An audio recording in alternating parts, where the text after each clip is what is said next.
में आपको एक डेरिवेशन पूछा गया है, क्या बोल रहा है, find the expression for capacitance of parallel plate capacitor. ठीक है, पैरेलल प्लेट कैपेसिटर की चर्चा करी जा रही है, तो हम सिंपली ड्रॉ कर लेते हैं कि पैरेलल प्लेट कैपेसिटर कैसा दिखता है। तो आपके पास दो प्लेट्स हैं और दोनों प्लेट्स कैसी हैं, मेटल की प्लेट्स हैं ये। ठीक है, एक प्लेट ये है और एक प्लेट ये है, दो मेटल प्लेट होती हैं। पैरेलल प्लेट हम ऐसे ही बताते हैं। कैपेसिटर का मतलब होता है दैट इज अ स्टोरेज ना, एक स्टोरेज है, क्या स्टोर करेगा, चार्ज को स्टोर करेगा। ठीक, इन दोनों प्लेट के अक्रॉस, इनके बीच में कुछ इलेक्ट्रिक फील्ड सेटअप होता है और कुछ इलेक्ट्रिक पोटेंशियल सेटअप होता है। ठीक, उनकी चर्चा हम लोग बारी बारी से करते चलते हैं और फिर एक एक्सप्रेशन भी निकाल के रखते हैं। उससे पहले कि हमारा डेरिवेशन क्या कह रहा है ये भी पढ़ लेते हैं। ठीक है, parallel plate capacitor of plate area, ये प्लेट और ये प्लेट, ये दोनों के दोनों पैरेलल प्लेट्स हैं। ठीक है, एक ये प्लेट है और एक ये प्लेट है। इनका एरिया आपको दे रखा है, इस प्लेट का एरिया और इस प्लेट का एरिया वो दे रखा है ए।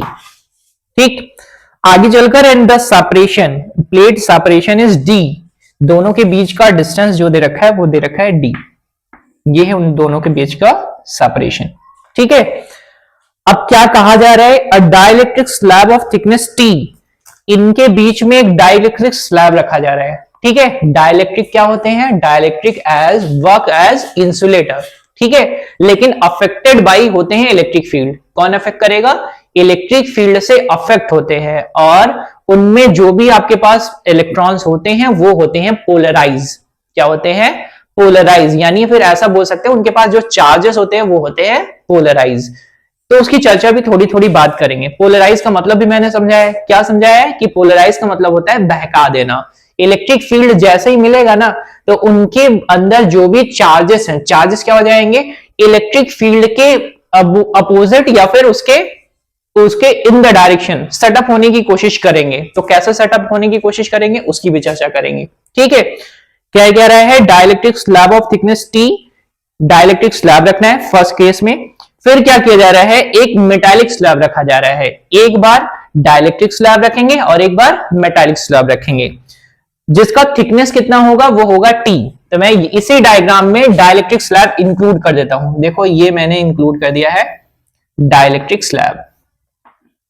ठीक है, और जिसका थिकनेस हम लोग कुछ बना सकते हैं, लेट कर लेते हैं इसका थिकनेस कितना है, वो है, इसका थिकनेस जो है वो है टी।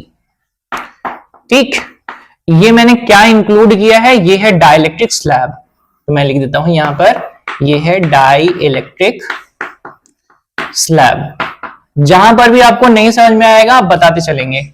ठीक है, स्वयं जहां पर भी नहीं समझ में आएगा बताते चलेंगे। तो जैसे ही डाइलेक्ट्रिक स्लैब रखा जाता है, तो मैं दोनों केस को समझ पाया हूं। फिर आपको ये बोल रहा है कि इंट्रोड्यूस वन बाय वन, एक के बाद एक को प्लेस करना है between the plates of the capacitor in which would the capacitance be more and why. इनमें से कौन से केस में कैपेसिटेंस ज्यादा होगा और किस में कम। यहां पर मैंने रखा है डाइलेक्ट्रिक स्लैब, मैं सेम सेटअप यहां पर भी ड्रॉ कर रहा हूं।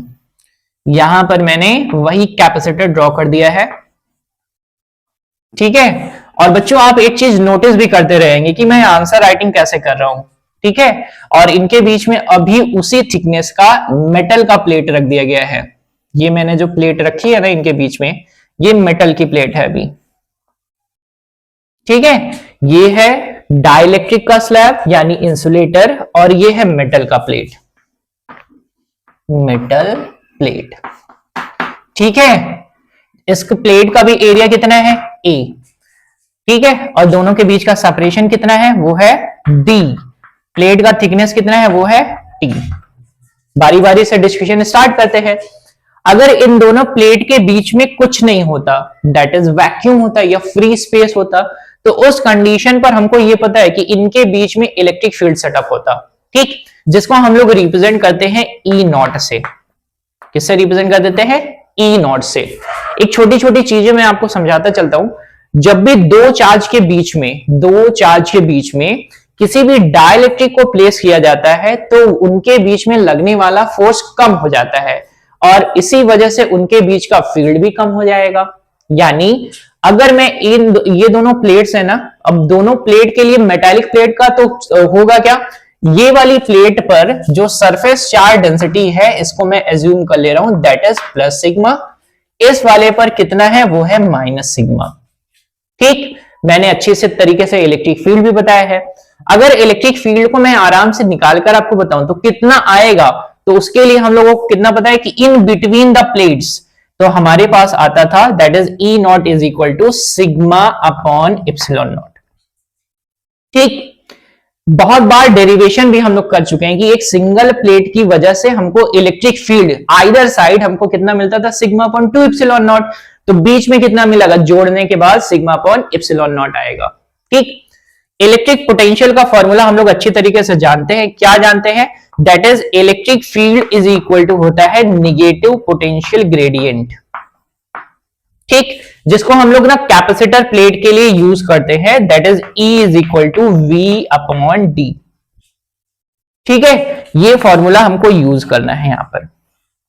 एक और चीज हमको पता है, अब कैपेसिटर है तो कैपेसिटर जाना जाएगा स्टोरेज की वजह से। किसकी वजह से जाना जाएगा, स्टोरेज। तो इसका स्टोरेज हम लोग रिप्रेजेंट करते हैं, उसका नाम होता है कैपेसिटेंस। क्या नाम लिखते हैं, कैपेसिटेंस। ठीक है, और कैपेसिटेंस कैसे निकाला जाएगा, तो हमने अच्छी तरीके से सीखा कि भाई जो भी इसके ऊपर चार्ज है ये डायरेक्टली प्रोपोर्शनल होता है इनके बीच मौजूद पोटेंशियल के। ठीक है, तो इसी प्रोपोर्शनैलिटी को हटाते हैं तो क्या लाते हैं, एक नया कांस्टेंट जिसको बोलते हैं कैपेसिटेंस। ठीक, तो कैपेसिटेंस इज इक्वल टू होता है चार्ज अपॉन इलेक्ट्रिक पोटेंशियल। ठीक, तो अगर मुझे इलेक्ट्रिक पोटेंशियल की जानकारी हो जाए तो हम आराम से इस फॉर्मूले में सेट करके निकाल सकते हैं। ठीक, अभी मैंने आपको क्या क्या समझाना है वो मैं बता देता हूं। जैसे इनके बीच में डाइलेक्ट्रिक प्लेट रखा जाएगा, क्योंकि ये इसका सरफेस चार्ज डेंसिटी है प्लस सिग्मा, तो इस प्लेट पर होंगे पॉजिटिव चार्ज। कैसे चार्ज होंगे बच्चों, पॉजिटिव चार्ज होंगे इनके पास। ठीक है, सरफेस चार्ज डेंसिटी तो सिखाया आपको, sigma is equal to Q upon A। यहां पर चार्ज कैसे, पॉजिटिव। इस प्लेट पर होंगे नेगेटिव चार्जेस। ठीक, कोई गड़बड़ तो नहीं करेंगे। ये एक डाइलेक्ट्रिक है, तो डाइलेक्ट्रिक मैंने समझाया भी है, ये कैसे होते हैं, इंसुलेटर की तरह काम करते हैं। लेकिन अगर इनको स्ट्रॉन्ग इलेक्ट्रिक फील्ड में रखा जाएगा तो इनके अंदर मौजूद जो चार्जेस हैं वो सेपरेट होने लगेंगे। तो इधर नेगेटिव चार्ज है तो इधर की तरफ कौन आएगा, इधर की तरफ आने लगेंगे कुछ पॉजिटिव चार्ज। ज्यादा नहीं आएंगे, कुछ आएंगे जो कि पोलराइज होंगे। कैसे वाले, पॉजिटिव वाले। और इनकी तरफ कौन आएगा, नेगेटिव वाले, कुछ जो पोलराइज हो जाएंगे। तो अगर मैं इनके बीच में पहले इलेक्ट्रिक फील्ड कितना बोला था, वैक्यूम होने की वजह से इलेक्ट्रिक फील्ड था E नॉट। इलेक्ट्रिक फील्ड कितना था, E नॉट। जब पोलराइजेशन हो रहा है तो इनका मान लेते हैं कि इनका इलेक्ट्रिक फील्ड है EP। कितना इलेक्ट्रिक फील्ड है, EP।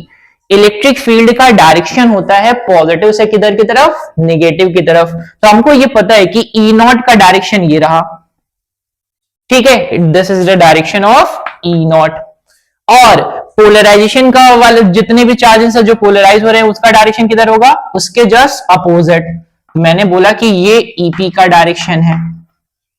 अब अगर मुझे नेट इलेक्ट्रिक फील्ड चाहिए इनके बीच में, तो हम कैसे लिखेंगे, नेट इलेक्ट्रिक फील्ड बराबर होगा जो भी हमारे पास फ्री स्पेस वाला इलेक्ट्रिक फील्ड है उसमें से माइनस कर देंगे हम किसको, दैट इज कर देंगे पोलराइजेशन वाले को। ठीक, एक बात हमको और भी अच्छे तरीके से पता है कि पोलराइजेशन जो हो रहा है बहुत कम हो रहा है। तो हम ऐसा बना सकते हैं कि भाई ये ना क्या है, कुछ इफेक्ट क्रिएट कर रहा है, तो हम इसकी जगह पर सेट कर सकते हैं एक फॉर्मूले को रिप्लेस करके, that is E is equal to E naught upon K से। इसका मतलब क्या है, इसका मतलब यह है कि भाई जो भी हमारे पास इलेक्ट्रिक फील्ड आ रहा है ना, वो क्या है, पहले वाले के कंपैरिजन में बहुत कम है। ठीक, तो अभी क्या करें, एक काम कर लेते हैं कि हम इनके बीच में निकाल लेते हैं पोटेंशियल, क्योंकि पोटेंशियल ही तो निकालना है हमको। तो पोटेंशियल कैसे मिलेगा, नेट पोटेंशियल V बराबर इनके इस प्लेट के बीच का जो पोटेंशियल है, तो प्लेट के बीच का पोटेंशियल कितना है, दैट इज हम लोग लिखते हैं formula, that is E not, ये रहा E नॉट वाला, और ई नॉट बराबर कितना होता है, that is v is equal to E naught into D. तो कितना फ्री स्पेस में है, that is d minus T में है। d माइनस टी किसमें होगा, वैक्यूम में, t को छोड़कर। बाकी पोलराइजेशन वाला, तो पोलराइजेशन वाले में कितना है, वो है e इंटू टी। कितनी थिकनेस है, इसी फॉर्मूले को मैंने यूज किया है। ठीक है, अगर आपको ये नहीं समझ में आएगा, मैं फिर से ना इसका दूसरा तरीका बताऊंगा तुरंत। ये मैंने निकाली है नेट पोटेंशियल, और नेट पोटेंशियल निकालने के बाद फिर मैंने इसको भी रिप्लेस कर देना है, that is E into D से। ठीक है, तो उसके पहले मैं ये काम कर लेता हूं, यहां पे लिखता हूं ई नॉट, ये मैंने कर दिया है डी माइनस टी, और ई को मैंने रिप्लेस कर दिया है ई नॉट अपॉन के से। ठीक, तो ई नॉट को मैं अगर यहां पे कॉमन कर दूं तो मेरे पास आ जाएगा कितना, that is D minus T plus T upon के। मुझे किसका वैल्यू पता चल चुका है, पोटेंशियल का, नेट पोटेंशियल। नेट पोटेंशियल यहां पे सेट कर देते हैं, तो कैपेसिटेंस का फॉर्मूला मेरे पास आ जाएगा, दैट इज चार्ज को मैं रिप्लेस कर सकता हूं, किससे रिप्लेस करूंगा, दैट इज हमें पता है, क्या पता है, दैट इज मैं यहां पे लिख दूं, that is sigma is equal to Q upon A. तो Q is equal to sigma into A, तो लिख देते हैं sigma into A upon E naught. E naught कितना है, सिग्मा अपॉन इप्सिलॉन नॉट, तो रख देते हैं सिग्मा अपॉन इप्सिलॉन नॉट। आगे कितना है, D minus T plus T upon K. ठीक, कौन कट जाएगा, सिग्मा और सिग्मा कट जाएगा, तो नेट कैपेसिटेंस आ जाएगा epsilon naught A upon D minus T plus T upon K. ठीक है, ये तो हो गया आपके पास ट्रेडिशनल तरीका, traditional way to find the capacitance. आपको ये तरीका नहीं पसंद आता है तो क्या करें, हमको कुछ कुछ चीजें पता होती हैं, जैसे यहां पर ये हाफ और ये हाफ, दो हाफ बट जा रहे हैं, तो मैं ऐसा काम कर लेता हूं कि मेरे पास ना दो कैपेसिटर है, और दोनों कैसे कनेक्टेड है, इन सीरीज। कैसे कनेक्ट है, सीरीज में। जितना वैक्यूम वाला है उसका कैपेसिटेंस लिख लेते हैं, जितना डाइलेक्ट्रिक वाला है उसका कैपेसिटेंस लिखते हैं, और दोनों को सीरीज में कनेक्ट कर दिया जाएगा, तो भी हमारा नेट कैपेसिटेंस आ जाएगा। तो हमारे पास ओवरऑल हमें कैपेसिटेंस निकालना था। ठीक है, तो मैंने कैपेसिटेंस निकाल दिया है। अब क्या करता हूं ना, मैं पहले ना कंपैरिजन कर देता हूं, थोड़ा सा टाइम मैं कम लूंगा, कंपैरिजन कर देता हूं मेटालिक प्लेट रखकर, फिर हम लोग इसको ना एक बार और डेरिवेट कर लेते हैं दूसरे तरीके से, जैसे मैंने आपको बताया कि सीरीज कॉम्बिनेशन में ऐड करके। ये तो हो गया कैपेसिटेंस। कैपेसिटेंस का formula epsilon naught A upon D minus T plus T upon के, जहां पर टी थिकनेस है और डी सेपरेशन है। इप्सिलॉन नॉट क्या है बच्चों, epsilon not is permittivity of the medium. ठीक है, चलिए परमिटिविटी ऑफ फ्री स्पेस भी बोल सकते हैं। ए इज क्रॉस सेक्शन एरिया या एरिया ऑफ द प्लेट। अभी जब भी, जैसे देखो यहां पर अब क्या होगा, यहां पर हमारे पास ये एक पॉजिटिव प्लेट है, भाई पॉजिटिव प्लेट ही तो रहती है ना, सरफेस चार्ज डेंसिटी कितना लिया था, सिग्मा, और ये नेगेटिव प्लेट है। इनके बीच में जैसे ही हम लोग क्या इंक्लूड कर रहे हैं, मेटल का प्लेट, तो होगा क्या, इनके ऊपर सरफेस पर आ जाएंगे चार्ज। क्या आएगा, चार्ज आ जाएगा। चार्ज आएगा और कैसे होगा, इस पूरे प्लेट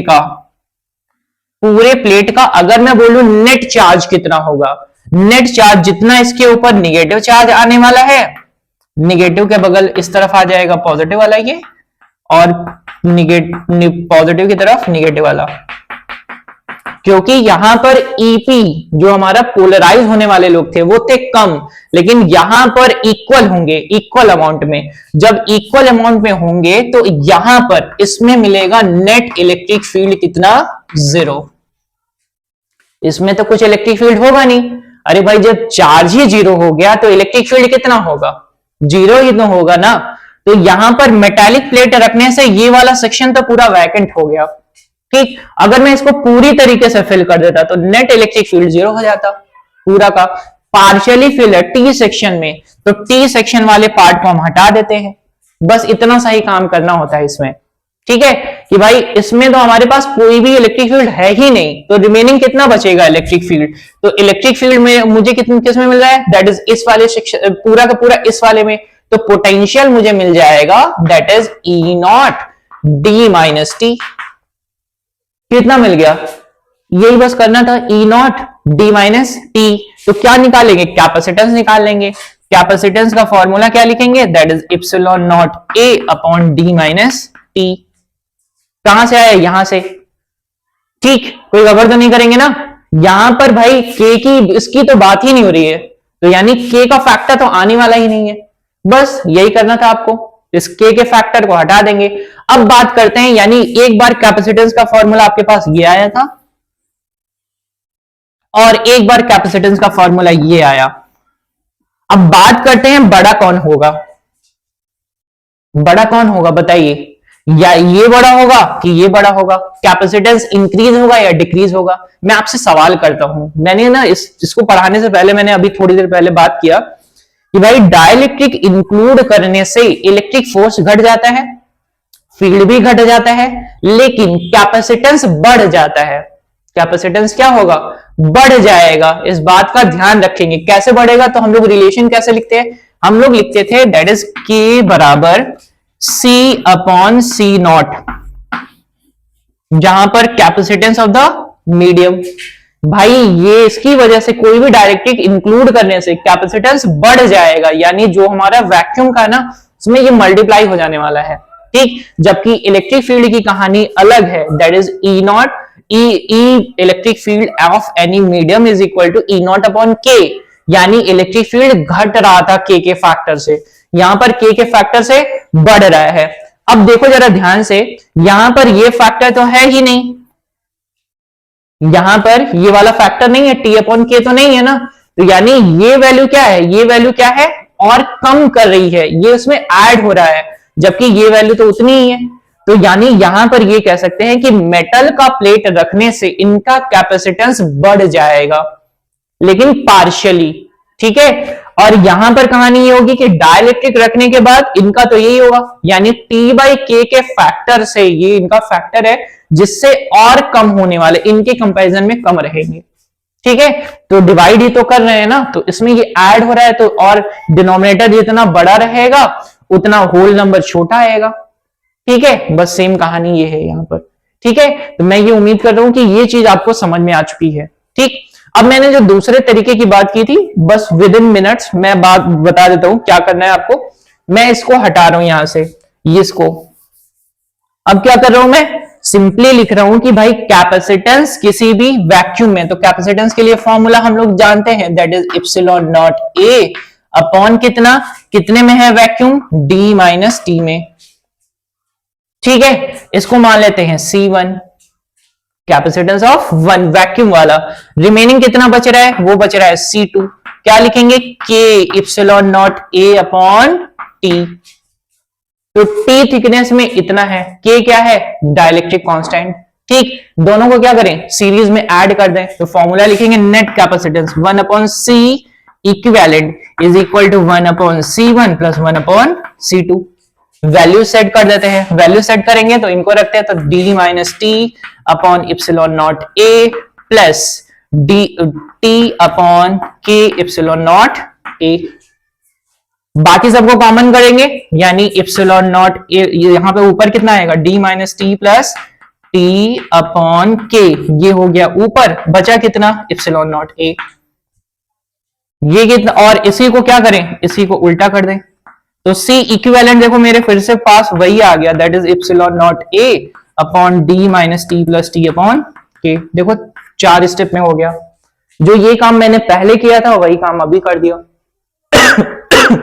ठीक है, तो ये मैंने सवाल समझाया आपको, फिर भी कोई दिक्कत रहेगा तो मुझे जरूर से बताएंगे। बस बात इतनी सी है कि डाइलेक्ट्रिक के अलावा अगर मेटालिक स्लैब इंक्लूड करेंगे पैरेलल प्लेट कैपेसिटर में, तो उसका कैपेसिटेंस बढ़ जाएगा। ठीक है, अब बात करें क्वेश्चन नंबर 24 की। 23 तो सॉल्व हो गया, चलिए बात करते हैं 24 की।